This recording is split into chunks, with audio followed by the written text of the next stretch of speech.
All right, my name is John Klein. I'm here to represent myself, but just in the interest of disclosure, I'm also the president of a car sharing cooperative whose interest is to have effective public transit in the city. So I looked at the route review yesterday afternoon, and to be honest, it ruined my day. I wasn't too pleased with some of the things that I've been rather excited about, how they're being proposed to be implemented. I'll get to those in just a bit. I worked my way through the document and took notes as I went, so I could submit this in writing if you'd prefer afterwards too, so that they can work through what I've identified. The first map that I saw at the start of the review had no bus service on Victoria Avenue through downtown, but that's been corrected in the most recent one, so I just thought I'd point that out.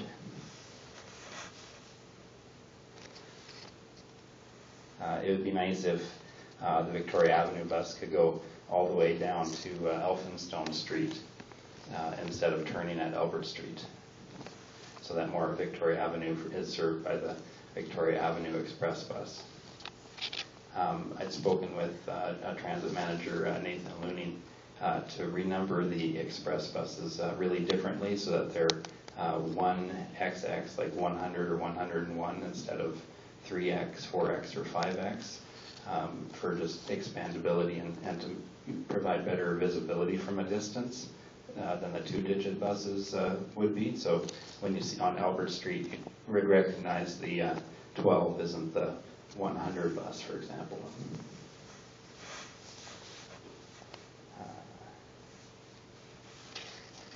The other night I had just a quick discussion with Councillor Young and Mayor Fougere about transit to the airport, and the mayor's comment to me was that he thought the airport should pay for a bus to the airport, but the provincial government's paying for a shuttle bus at the hospitals at the moment, possibly because the city isn't keeping up with the service that we could be providing. So by suggesting that the airport should pay for that, I see that as framing the situation in a way that he can say it's he's for better bus service, but knows it won't happen because right now City Council hasn't put up the required money for that.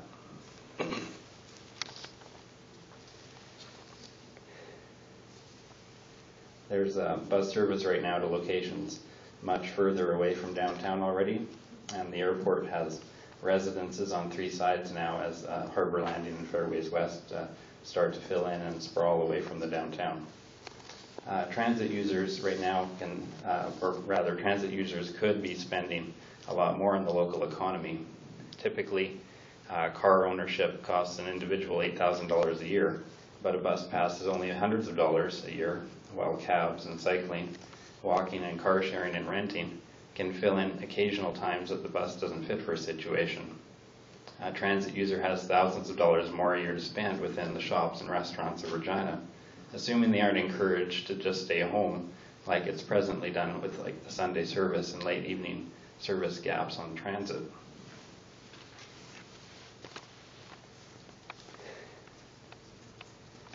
As you can tell from my voice, probably I'm a little bit nervous about presenting all this, but the reason also I'm sort of passionate about this and improving transit for every Regina citizen isn't just selfish aims because I am required to help everybody else get better service in order for me to have it, but because modern cities need excellent transit in order to be doing everything it can be doing to meaningfully tackle climate change.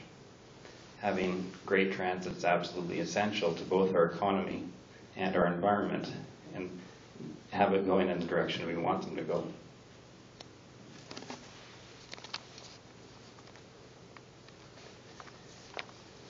The extended hours of operation part of the report referred to 21 comments requesting extended hours operation. Presently on my petition that I'm conducting, I have 13 times as many electors requesting precisely that. And why is that important? Think of the bus as you would your car. If somebody told you that you could use your car to go to a party, but you couldn't on the way home, what would you do? Would you go at all? Would you catch a ride from a friend take a cab or take the bus. People take their car because they're sure they'll be able to use it for a round trip. Without extending service hours for Regina Transit, people will not easily switch away from a car that is a good for a round trip. They won't switch to a bus where they have to have a backup plan to get home. How much more time do I have? 4 minutes. Okay.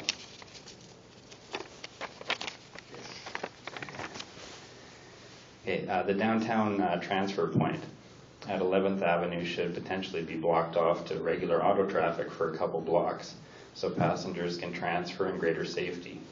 Parking should be eliminated in bus routes downtown to enhance safety and allow the buses to run on time during rush hour and snowy days. The language in the report to the committee is problematic because it has a huge bias towards ensuring that there's no need to increase the transit budget rather than ensuring there is effective transit service for citizens that they're asking for.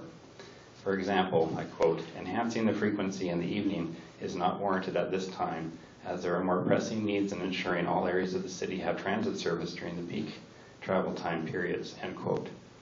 This remark fails to consider that there's a lower ridership in the evenings because service hours and frequency cutbacks have forced Reginans who would have used the bus in the evening to resort to private car ownership in order to obtain convenient transportation. The question is, does ridership need to increase before the service level does, or does the service level determine the ridership uptake? In fact, if the committee doesn't recognize that the cart has to come before the rider can get into it, then it's not going to make the correct recommendations. The committee today can, quote, "recommend that council consider further enhancements to conventional transit routing in the 2014 budget. Requires a budget increase," end quote. And my point is that you must do that for Regina Transit to have the money. It needs to prevent routes from being closed and inconvenience people to the point where they give up transit and they buy a car. To prevent people from giving up and resorting to cars when they'd rather be using the bus, here's a recommendation in the committee's package. Frequency rates. Higher frequencies of buses will allow customers to have more travel options and minimize wait times at bus stops. I support that, with the small note that ridership levels will never improve past a certain point if service levels are not high enough to entice riders who rely upon convenience. The huge problem with the proposed express routes on Victoria and Albert Street are that they aren't even scheduled to run after 9 p.m. any day of the week. This is exactly the opposite of what the people signing my petition are looking for. And it's opposite of the report recommendation to have the some routes operate at 30-minute intervals all day. If people cannot get home on the bus after going somewhere on the bus, they will in many cases not choose to go anywhere on the bus at all, thus depressing ridership numbers. This is a big factor and why Sunday ridership has been so pathetically low. There are many routes that do not really exist at most times of the day, leaving people skeptical that they'll be able to get to where they would need to be if they depend on Regina Transit.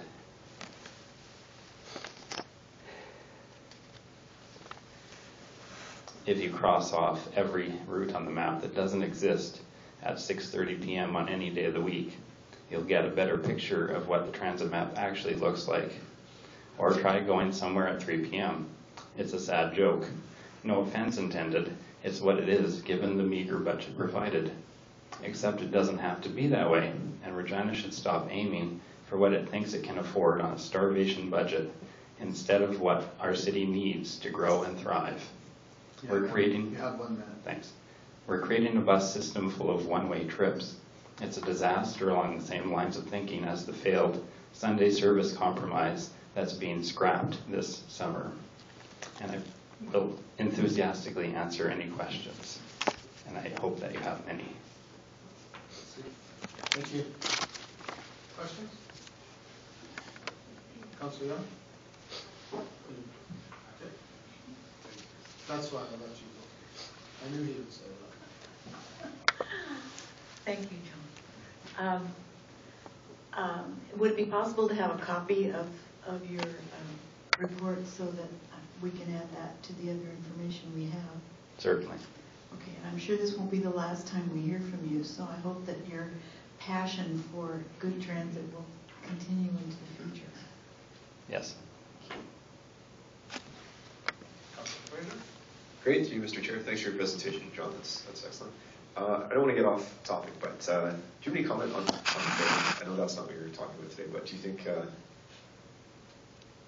if you could only pick one issue to deal with, if it was routing or kind of our fare system? The fares where they're at right now aren't really the highest in the country that I've experienced. They're not a barrier for me personally. I think the greater issue comes to the frequency of service. So if City Council's concerned about people not using the service and therefore not paying into it directly that way, I'd trade higher fares for more service if that is what's decided. Although of course when you raise fares to a certain point, you're going to depress the amount of people that choose to take up the service.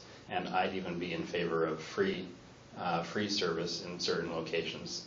For instance, you could run an express service on Albert, Broad, Victoria, and make it free, and then those would be the free express buses.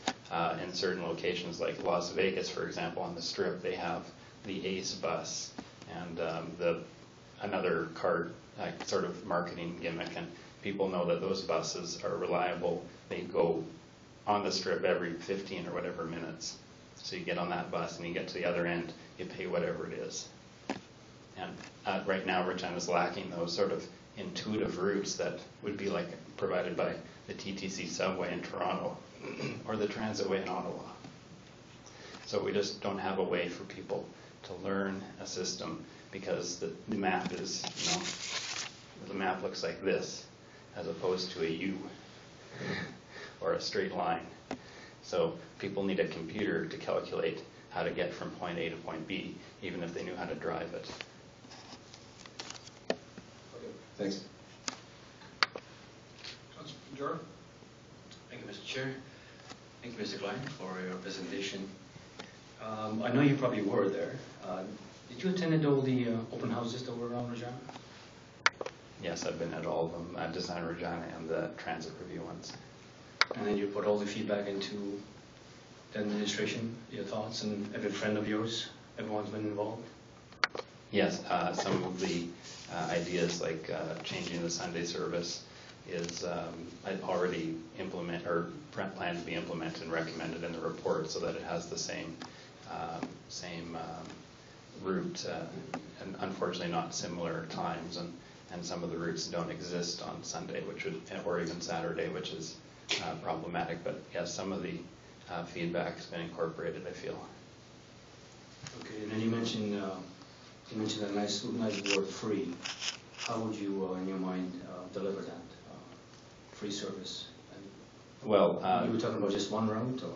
Yeah. See, if you implemented it on 3 routes in particular, ones I identified on Broad Street, Albert Street, and Victoria, and then you have people pay for the ones that feed into those streets, or basically the map we have now today, and change so that the one in July, the express routes are essentially free, or some other attractive price, so that people can feel that they can hop on for next to nothing, hop off down the street, get people used to using the system, relying on it, and then you can encourage people to learn how to take public transit. Right now, if I had people in the room put up their hands of who took public transit to get here, statistics would show that less than 2 people would put up their hands.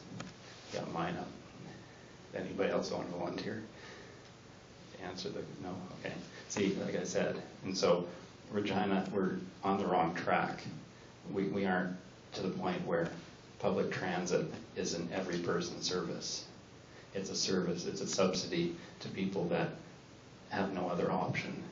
And so it's a marketing and cultural problem, even though it's really essential, like I said, to fixing the parking problem, to fixing our climate change problem, to fixing traffic congestion problems. Okay, Mr. Chair, just continue. You mentioned in your one-way service.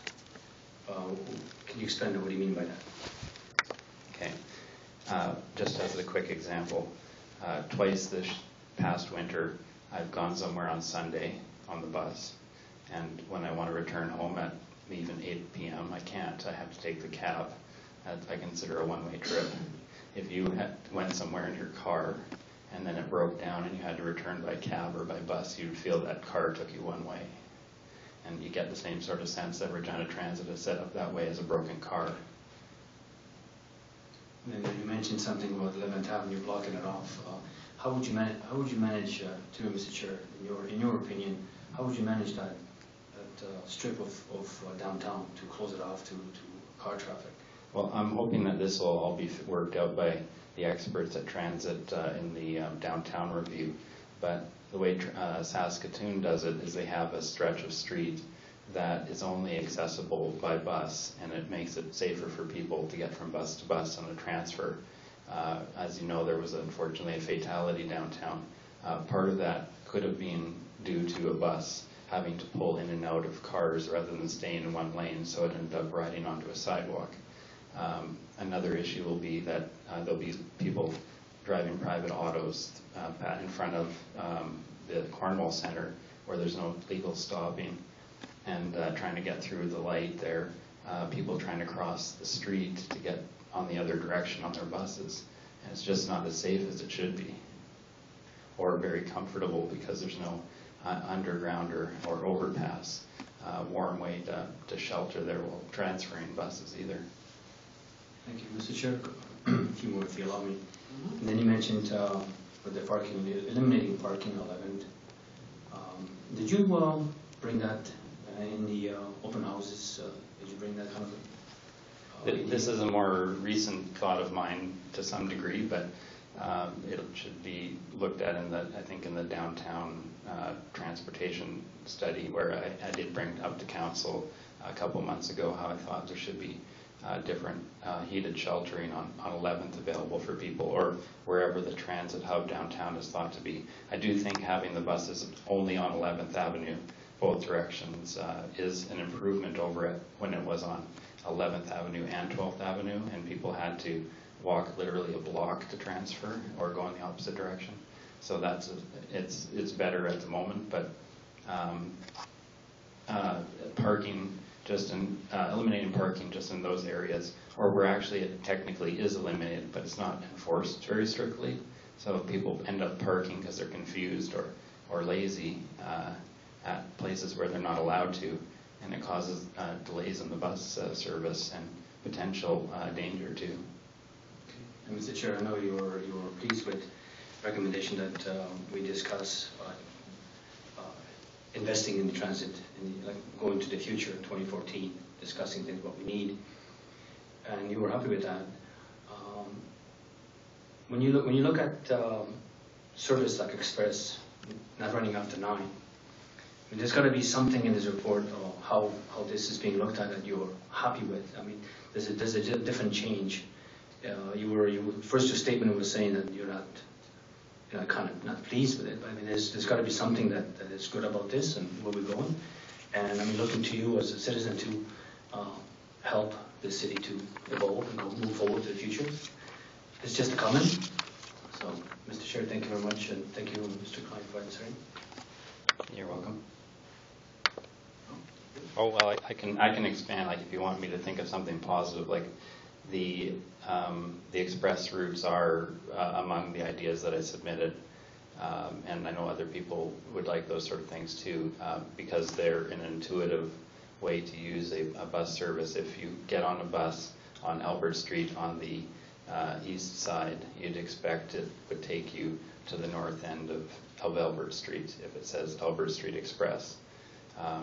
And hopefully there's enough points to get on or off there so that you can get from one end of the city to the other if you're capable of walking to Albert Street and relying on the bus being there. Right now though, with it not being on Saturday or Sunday or after 9 p.m., that convenience and that reliance is lost.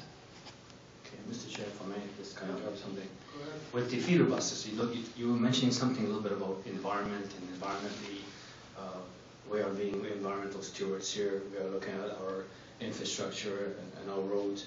Having feeder buses, smaller ones, are going to be a little more, as you read the report, it's going to be easy on the gas, easy on the roads, easy on the pipes underground and all that. So there's got to be something positive in that. What would you comment on that?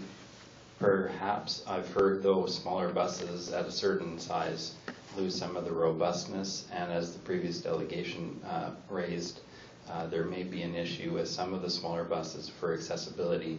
So unless paratransit is improved immensely, and reliance upon regular transit can be reduced, then those buses may be a bit of a trap. So, Mr. Chair, Mr. Klein, I will ask administration about the size of our small bus and how that's going to fit wheelchairs or scooters and things like that. So we'll debate that once we look at their report. And I thank you for that. You're welcome. Thank you, Mr. Chair. Thank you. I have a couple of questions too, and I just want to comment about, I didn't quite understand what you meant by not as robust. Can you tell me what you mean by that? The robustness of the smaller buses, do you mean? Yeah. Okay. I've just heard anecdotally, and I'm not a mechanic, so I've heard that they don't do as many hundreds of thousands of kilometers without more maintenance costs. Oh, okay. A couple of other things. A question, just a thought for you. What do you think when you see an empty bus ride around the city at 7 p.m. at night? I think that that's a symptom of having years of